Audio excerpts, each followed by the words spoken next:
Greek Orthodox officials say the spiritual leader of the world's 200 million Eastern Orthodox Christians has been hospitalized in Washington on the first full day of a planned 12-day U.S. visit. He'll stay in that hospital overnight. The Greek Orthodox Archdiocese of America says Ecumenical Patriarch Bartholomew, who is 81, was preparing to leave for a service at a cathedral in the nation's capital when he felt unwell.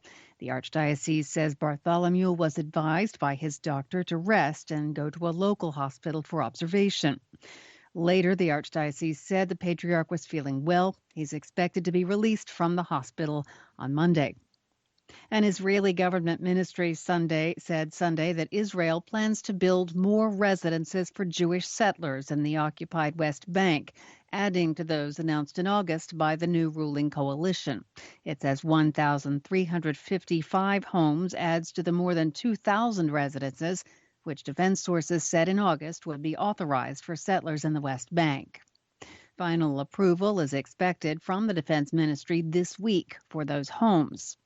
About 475,000 Israeli Jews live in settlements in the West Bank. They're considered illegal under international law as they are located on land that Palestinians claim as part of their future state.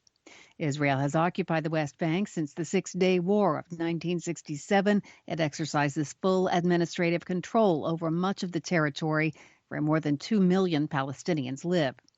Israeli colonization of the West Bank and annexed East Jerusalem has continued under every Israeli government since 1967. Ethiopia's military on Sunday launched 2 airstrikes on what a government official said were Tigray People's Liberation Front-held facilities, the 7th and 8th bombings in its war-torn northern region this week.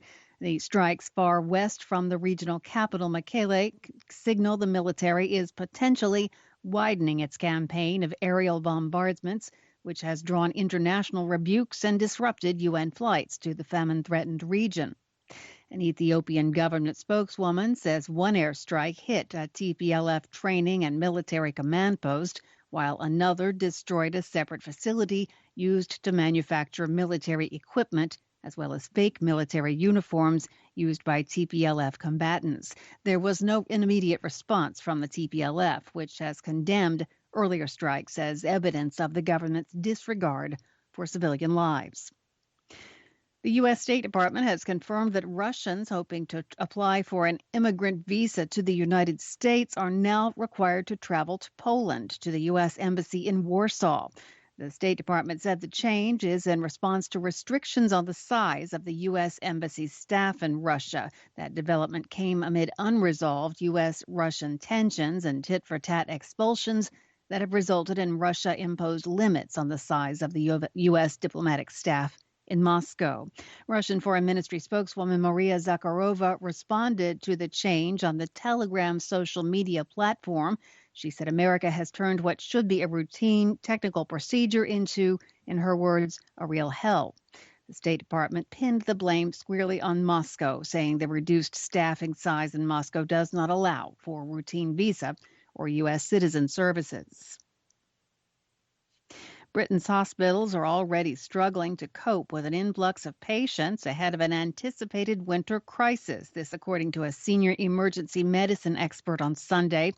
The country recorded the highest number of new cases of COVID-19 since July. Over the past week, government figures showed that on Saturday. This was a day after Prime Minister Boris Johnson played down the prospect of a return to lockdown. The president of the Royal College of Emergency Medicine, Catherine Henderson, told Sky News that emergency departments are already struggling. Some 333,465 people in Britain tested positive for COVID-19 over the past 7 days. That was a 15% increase on the previous week and the highest total since July.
Hi, thank you for watching.